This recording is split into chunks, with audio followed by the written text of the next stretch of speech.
Hello everyone, welcome back to the channel. I got here quite a little while ago and another fellow came up here. He was going to actually do some fishing. Well, that didn't happen for him. We got to talking about things and it was very pleasant. It was fun.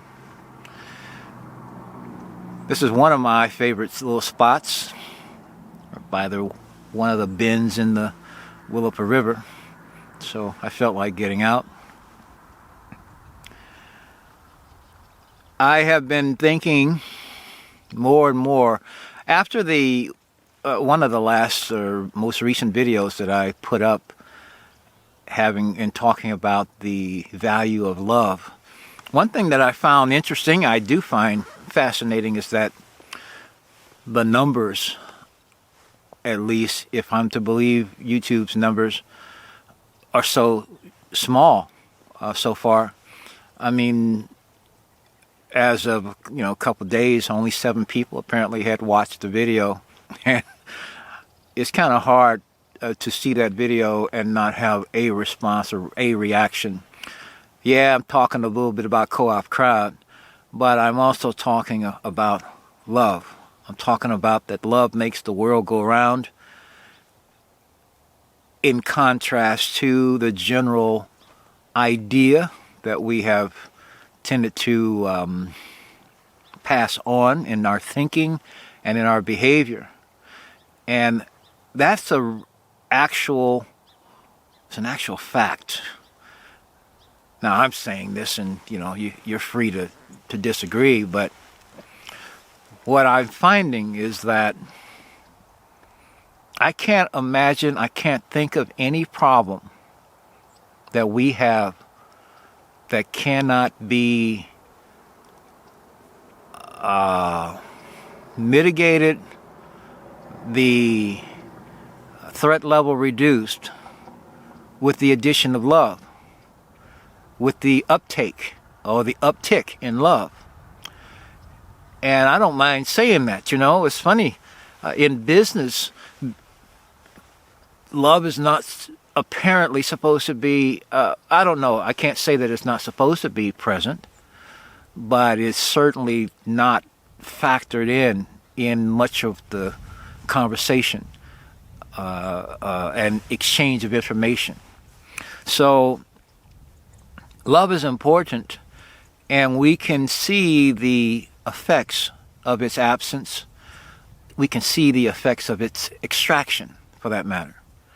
We see how things fall apart when love is either absent or withdrawn. We see also how things can come together and do come together when love is a part of the equation. And it doesn't have to be with everyone. But I notice, for example, when even in the process of development of products and marketing and innovation, people are moved to come up with solutions, typically not necessarily for the money that they're going to gain if they succeed at it, but for some level of love that they have toward an idea that would improve present conditions. And we have present conditions right now, today, on many, many fronts that are screaming, that are crying for improvement, and they're not happening. The improvements aren't occurring, and coincidentally, there's no love around. You have blame happening. You have scapegoating. You have polarization. You have many things going on. You got fear. And yet here, we're a society that can be mobilized to send sons and daughters to different parts of the world to destroy and kill, to insinuate ourselves into other people's business. And I realize that the people who are sent think it's an insinuation, but in fact, they are being sent there to either enforce some business of someone else, some profit possibilities of someone else who are doing the sending. No love there. Maybe money, no love. When you're being encouraged to feel enmity toward another group, doesn't matter what the group is, but you're being encouraged to feel enmity for them or against them. I mean, it's one or the other, but ultimately it's polarization, it's divisiveness, and people don't feel comfortable simply caring about both, for example. You know, when the sun shines, it doesn't pick out, who.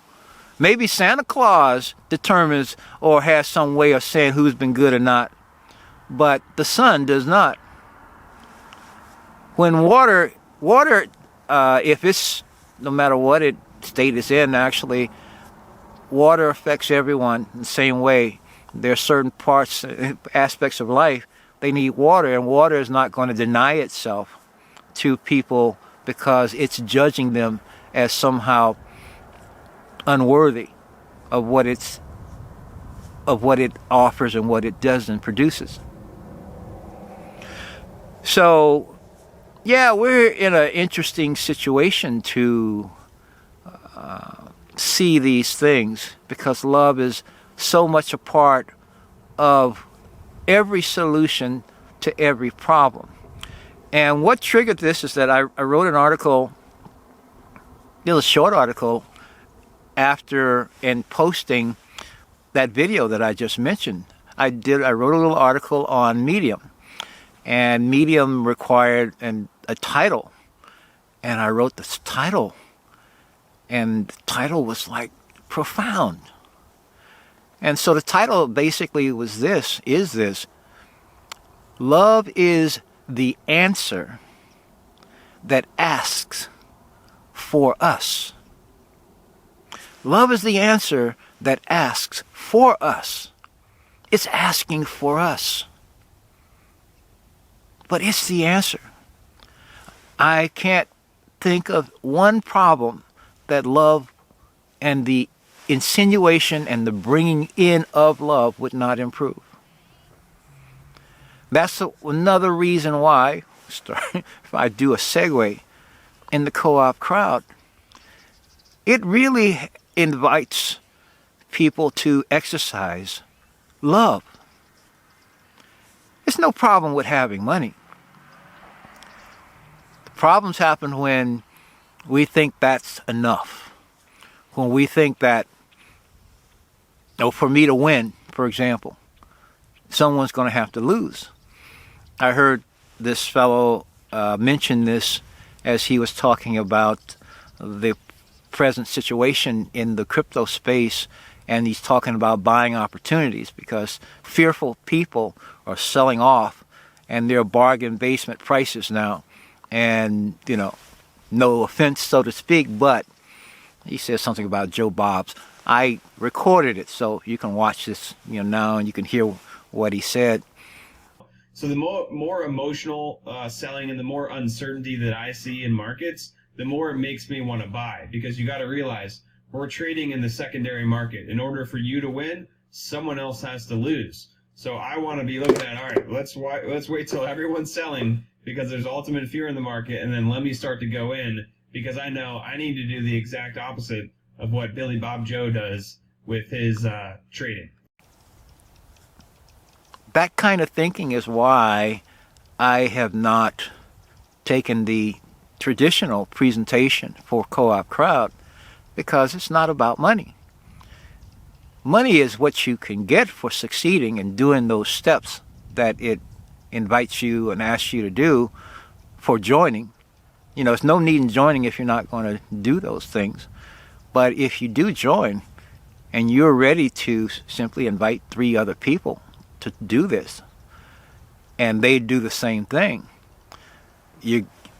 money's going to come. And the idea of being a 0 point, being the source and center, so to speak, it happens when you have essentially been instrumental in essentially getting 12 people. You're really only responsible for 3, but your next step is to simply help 3 do the same. That will produce 9 more. And that will produce enough regular income as they continue, and as the 27 more, and as the 81 more after that, etc. As that continues, your income is going to continue to go up. And as that process continues for the people that you invite, for every one of them, their income is going to go up too. There is nothing like this. And in one respect, I am looking, because I'm committed, first of all, to have that experience, not just having the 3, but having my 3 get their 3, or my 4, or my 5, or my 6, whomever joins and does this at my invitation, I'm going to be present to help them to get their 3, too. They will buy 3, they will get theirs, and they will invite 3. But essentially to show and help them get to a place where they are active too on those 2 levels. Because from there, the growth is organic. And I'm feeling that basically what's going to happen is that I'm going to do this. I'm going to keep talking about this to a point where I will see someone join, and I will know at least that message got out. At least my energy is enough now that is touching people on some kind of basis where they are moving, they are feeling, you are feeling moved to do this for yourself. Again, I know I don't require this, but I know I'm capable of doing this. And I know people who are capable, and I see that title, Love is the Answer That Asks for Us. It's asking for us. Love is asking for us. A lot of people are asking for love, not realizing that they are love. You are love. Love is where you came from. Love is where you return. The point basically is, are you willing to bring some of that love here? Or are you imagining the worst possibility? Are you setting up for some kind of disaster? Are you expecting the worst to occur? If you are, you're not loving your experience right now, are you? It don't feel too good. It is possible to love your experience. It's possible to see a different possibility for the future. Because if that worst thing that you're worried about hasn't happened yet, then it's only a possibility. It's not engraved in stone. And everything has its own, I'm going to say, frequency, its own vibration, its own wavelength. And when you change your vibration, you change everything. And it doesn't mean that it changes for someone else who has not been willing to change themselves. But the thing I love about Co-op Crowd is that when people begin, I'm not going to create new harm. That doesn't make any sense. I want to see change. I want to see more people enjoying their life. One way they can do it is if they do have enough to do the things that they want to do simply because they can. Well, you can get 3 people to do this and join you in this, let's call it an experiment. I know I can.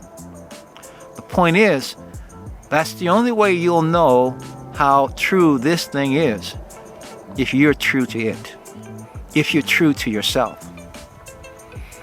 So I think that's all I'm going to say for right now.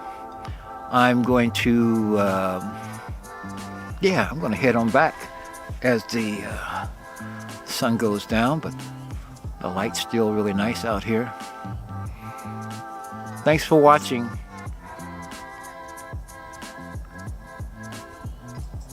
Take the step if you're moved, when you're moved. And in the meantime, I'll say peace. Be well, be prosperous. And I love you all.